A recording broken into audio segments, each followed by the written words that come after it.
Olá, estamos iniciando mais um Diálogo Aberto e hoje o Diálogo Aberto está muito importante. Quero aproveitar esse momento e pedir para você também sintonizar a nossa rádio 103,7, uma seleção de música feita com muito carinho para levar até você a melhor qualidade. Tá? Sintonize aí a rádio. TV Ali, canal 7.2. Fale para o seu amigo, para o seu vizinho, para o seu parente, fale para as pessoas sintonizar a TV Ali 7.2. É um prazer ter você com a gente. Hoje eu recebo o secretário de Planejamento e Orçamento da Assembleia Legislativa do Estado de Rondônia, Juscelino Vieira. Tem uma grande experiência, 35 anos de vida pública, e agora nós vamos conversar para saber como é que foram esses 35 anos, onde, como e por quê. Juscelino, que prazer tê-lo aqui participando com a gente. Seja bem-vindo. Que bom, eu agradeço a oportunidade de a gente poder falar de situações inerentes ao Estado, à Assembleia, né? Inerentes à atividade pública, tão necessárias e essenciais à sociedade, né? E nós, como servidor e como sociedade também, poder divagar ou falar nesse assunto que é a atividade pública. Interessante que o que me fez convidar o Juscelino para vir aqui foi uma reunião que ele acabou de realizar, e eu já aproveito para parabenizar. Agradeço. E que ele fez uma reunião, reunindo todos os entes, departamentos, as superintendências, gerência, secretarias da Assembleia Legislativa, para traçar um futuro de 4 anos. Qual é o valor de se planejar? O valor de se planejar é você cometer menores erros, né? Quando você se planeja, quando você se direciona, quando você tem um foco, você tende a diminuir a tua probabilidade de erro. O planejamento vem nessa intenção de você errar o menos possível, né? A gente diz o seguinte: o planejamento ele não é totalitário, né? Tanto é que eu digo o seguinte: o planejamento se escreve a lápis, porque a todo momento você pode corrigir o curso, né? Mas ele vai evitar com que você cometam erros que você não previu ou não pôs no seu planejamento. Então, ele te ajuda, né, no direcionamento, no foco. Você imagina o seguinte: um navio chegando numa baía onde nós temos vários recifes, várias condições. Se não tivesse um farol para iluminar e para dizer o caminho que ele tem que chegar para chegar ao porto, ele chegaria com mais dificuldade ou com algum acidente pelo caminho, né? Então, se você tem esse farol, se você tem esse direcionamento, você tem uma probabilidade de menor erro e de melhores resultados. Isso vale para o poder público, para as empresas, para a nossa vida pessoal, vale para tudo, né? Vale para tudo. Você imagina o seguinte: na tua casa, se você não tiver um planejamento, quando você chegar ao final do mês, você está sempre no vermelho ou está sempre com a sua conta estourada, né? Por quê? Porque você não projetou ou anteviu, né, aquelas possibilidades que você não conseguiria cumprir com o exíguo ou maior orçamento que você tenha. E assim é a entidade pública, assim é a iniciativa privada. A diferença que eu coloco só seria o seguinte: a iniciativa privada, ela visa o lucro, né? Então, ela se esmera no seu planejamento, nos seus controles, no seu monitoramento e nas suas metas, né? Já a iniciativa pública, como ela tem o caráter social e atingir a sociedade como um todo, então ela não se vale tanto dessa situação porque tem coisas que às vezes você planeja, mas dada a necessidade pública você tem que fazer um novo viés, uma nova situação. Então ela fica um pouco flexível, né? Mas necessita também o monitoramento, acompanhamento e estabelecimento das metas. Juscelino, 35 anos de vida pública. Você começou onde, como vida pública? Eu comecei na área de saúde por um período de tempo, né, onde eu estive durante quase que 12 anos no hospital de base. Quando eu cheguei ao Estado, voltando de um curso de capacitação na área de prevenção do câncer, desenvolvi um trabalho no hospital de base, quando o Jorge Teixeira iniciou. Depois eu terminei um curso de economia, né, e entrei na área, na área de planejamento estratégico, na área de desenvolvimento de empresas, na área de gerenciamento de projetos, e aí eu fui para o Sebrae. Eu passei a ser facilitador do Sebrae em vários programas, né? Contabilizando Sucesso, Empreender, para melhores resultados. Entrei no programa do Empretec, que desenvolve empresários. Então, sempre tive voltado para a iniciativa pública na área de estratégias e de planejamento. E na área pública, eu entrei na área pública em 2006, quando fui ao Tribunal de Contas. Convidado aí ao Tribunal de Contas, desenvolver o planejamento lá, que estamos iniciando uma Secretaria de Planejamento, e eu fui fazer parte dessa equipe, que começou o trabalho junto com o Dr. Luiz Guilherme, né? E nós começamos a construir o planejamento no Tribunal de Contas, e fiquei lá até janeiro de 2023, quando o presidente da Assembleia esteve conversando com o presidente do Tribunal de Contas, e me fizeram o convite de estar aqui na Assembleia para desenvolver essa área de planejamento internamente à instituição Assembleia Legislativa. Esclarecendo para as pessoas que estão nos vendo agora, o Tribunal de Contas, qual que é o papel do Tribunal de Contas? Ele é legislar também? O papel do Tribunal de Contas, ele gesta e fiscaliza todos os recursos públicos. Qualquer ente que recebeu um financiamento público, um dinheiro público, o Tribunal de Contas fiscaliza, audita e ele faz o acompanhamento dessa despesa e dessa receita que ele trabalha. Então, o Tribunal de Contas é mais um agente fiscalizador. E com o apoio da Assembleia para fazer a parte da legislação e o acompanhamento das políticas públicas que é feito por aqui também, né? Quantos são os entes ou as instituições que dependem do governo para se aprovar? Todas elas, mas quantas são hoje? Hoje para aprovar, o Tribunal de Contas faz a avaliação da receita do governo, né? A Assembleia Legislativa aprova o PPA, as LOAs e as LDOs, né? E depois nós temos os outros poderes que são auxiliares também à Constituição Executiva, que tem o TJ, que é o poder, né? O Tribunal de Justiça, nós temos a Defensoria Pública, nós temos o MP, né? E temos a Casa de Leis e mais o Tribunal de Contas. Nós temos 5 órgãos e poderes. Todos esses, no primeiro momento, dependem do governo, no segundo momento, dependem da Assembleia, é isso? Justamente. O que é o PPA? Plano Plurianual, o que é isso? O PPA é o que norteiam as metas e as diretrizes do governo. O que o Executivo vai fazer nos 4 anos? Quais são as propostas, né, para o Estado para os 4 anos? E isso aí depois é traduzido aonde? Nas peças, que a gente chama, que é a LDO, que norteia o PPA e baliza a LOA, né, onde são implementados o quê? Os recursos que vão dar efetividade às metas que o governo traçou, né, para esses 4 anos. Hoje o orçamento da Assembleia Legislativa é quanto? Hoje nós estamos com 408.522.013.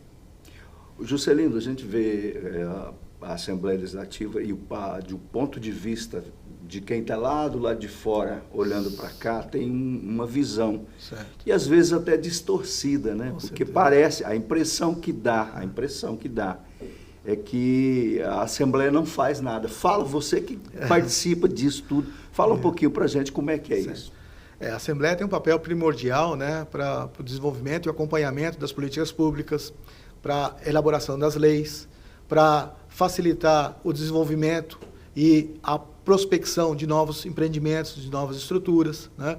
Ela está ligada à área de saúde, de educação, quando tem as suas comissões internas aqui.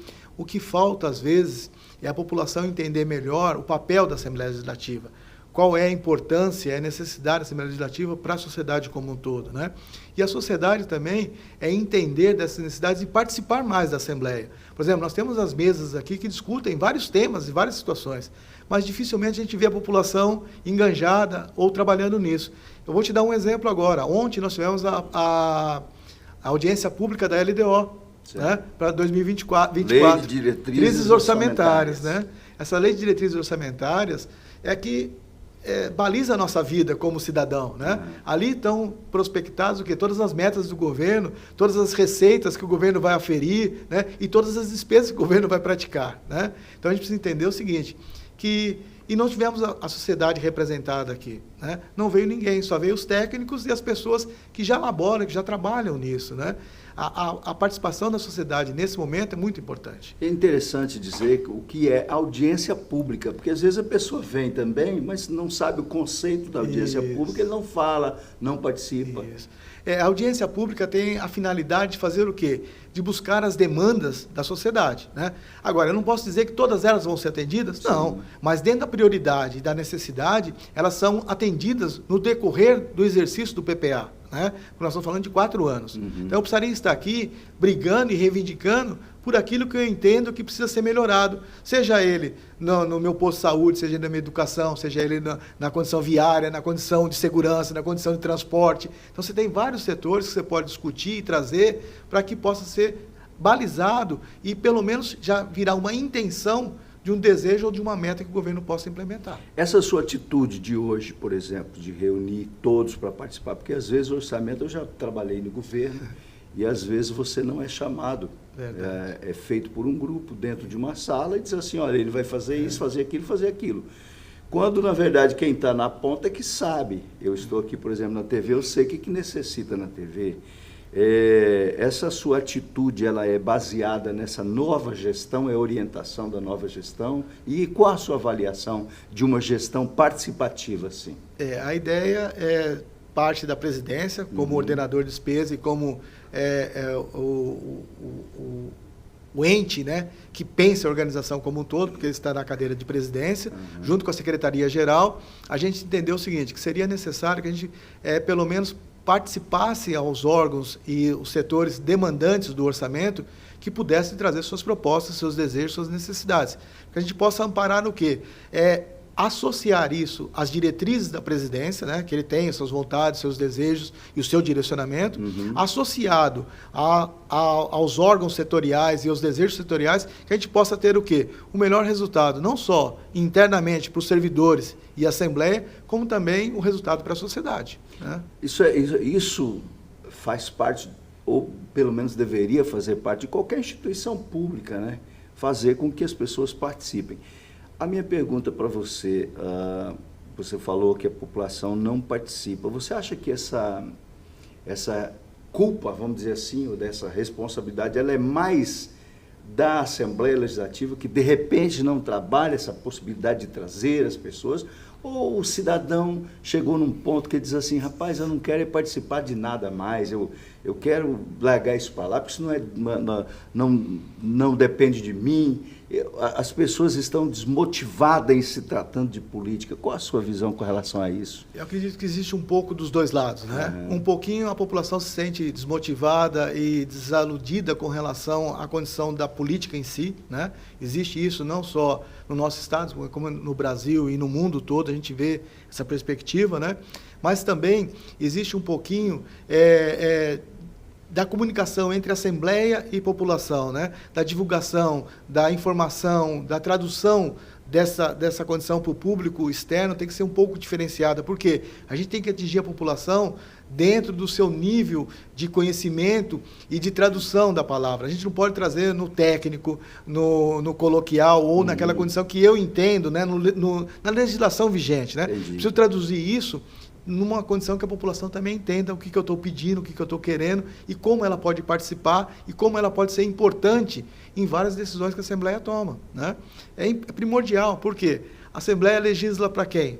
Não é para o cidadão? As leis são criadas para ordenar e monitorar o cidadão, né? Se não tivéssemos leis, como é que seria? Seria um verdadeiro faroeste, né? Cada um faz o que quer.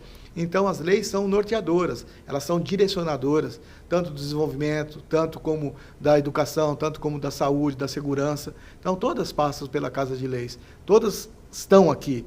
E a população é quem se beneficia disso. E ela precisaria estar o quê? Mais consciente, mais ciente do quanto ela poderia influir e até, como o senhor fala, de modificar algumas situações, né? Mas precisa da presença dela. A lei de responsabilidade fiscal. A gente conversa com muitos prefeitos, né? E o que a gente ouve muito é o seguinte, a lei engessou. Você pensa assim?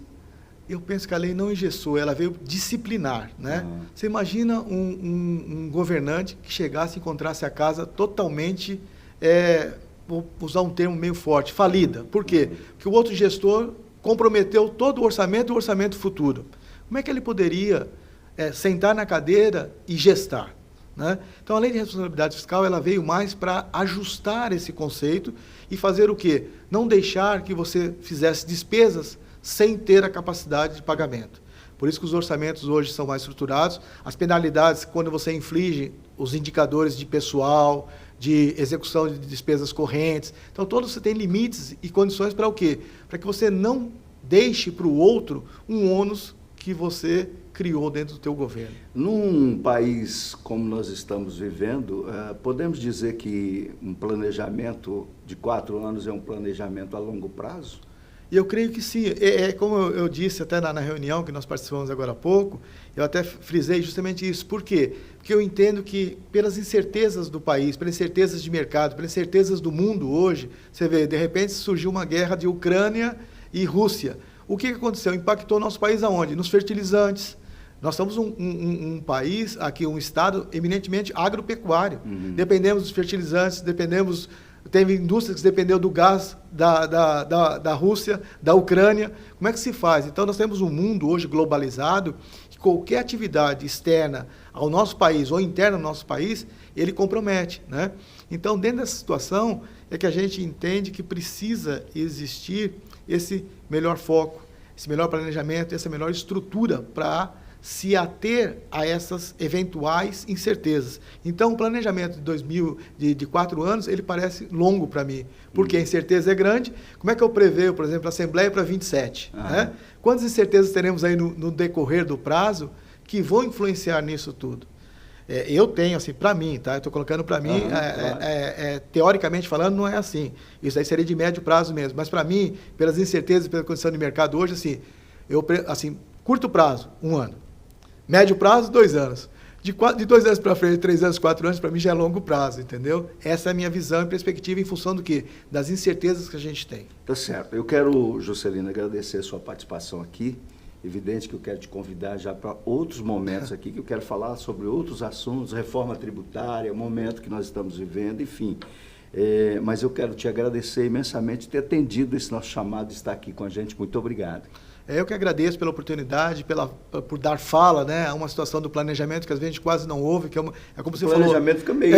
como você falou, de repente o planejamento é feito a 4 mãos, quatro cabeças, né, que sentam numa mesa e discutem e elaboram e entregam um plano, né? Mas a ideia, isso do que você disse justamente no início da nossa entrevista, justamente seria esse do participativo, né? A ideia hoje é a gente conseguir fazer o participativo, por quê? Porque a gente consegue associar e trazer novas ideias, novos conceitos, novos direcionamentos, que isso, somados a tudo que a gente já tem de conhecimento e de estratégia, a gente consegue elaborar um melhor plano, uma condição. A gente pode pensar sempre o seguinte, que o plano que eu estou fazendo hoje é o pior que eu estou fazendo, mas que futuramente terei um melhor plano, melhor situação, dado que as discussões, os embates e as diferenças de pensamentos. É isso que a Secretaria busca, é isso que a Secretaria vem trabalhando, é essa a proposta do nosso presidente também de melhorar a casa, de estruturar, de trazer novos conceitos e novos direcionamentos. Então, é com essa proposta que a gente está aqui desenvolvendo, trabalhando. E agradeço pela oportunidade e pela voz que me foi dada. Obrigado, aguarde até o próximo programa. Um abraço. Até logo, obrigado.